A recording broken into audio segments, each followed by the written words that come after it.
Good morning, everybody. It is a dark morning today, hence why I'm late. So it feels like the night time. I'd love to read you our passage this morning because it's really descriptive.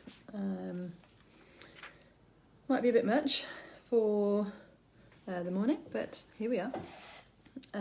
So we are in Mark chapter 15 and it's verses 16 to 20. So it's literally that much in my Bible.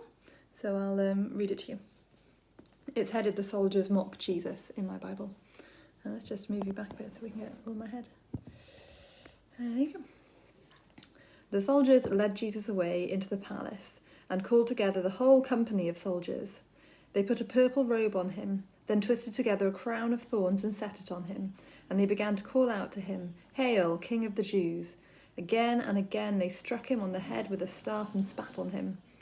Falling on their knees, they paid homage to him, and when they had mocked him, they took off the purple robe and put his own clothes on him. Then they led him out to crucify him. So this happens, morning Wayne. This happens before Jesus is crucified. So yesterday we saw him in front of Pilate. We saw Pilate back out of saving Jesus. We saw Pilate wash his hands of the decision.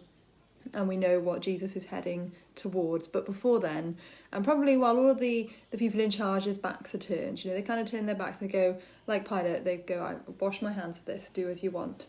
So the soldiers are like, right, we got our chance here. We can really make a mockery of this guy. And so they take Jesus and they dress him in this purple robe. Now purple at the time, I read this actually, purple dye was made from sea snails. Who knew? But it was really hard to make purple dye and really expensive, so it was usually reserved for royalty.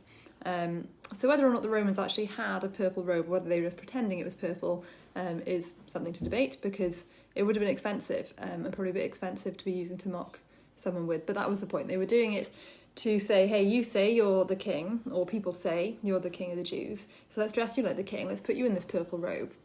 And then they make the crown out of thorns. And I did some gardening the other week, and brambles are not fun. Like, they hurt. They hurt my hands, let alone if they were put in my head. And you can imagine them kind of putting it on his head and pressing it down, and how that would have felt. And then once that's on your head, to then be beaten over the head several times, as well as we know he was whipped with whips that probably had bits of broken jar in them, so they literally would have been ripping his skin. So he really was suffering. And there are kind of two things I want to say about that. So firstly, he did that because we deserve that. We deserve punishment. God created us to be perfect. God created us in a perfect world to rule over the animals like Adam and Eve. And we've made a mess of it, and we deserve the punishment that Jesus is going through here. But obviously Jesus is God, and so Jesus isn't just a victim in this. He's not just there being beaten by a God who has no compassion for us and for his son.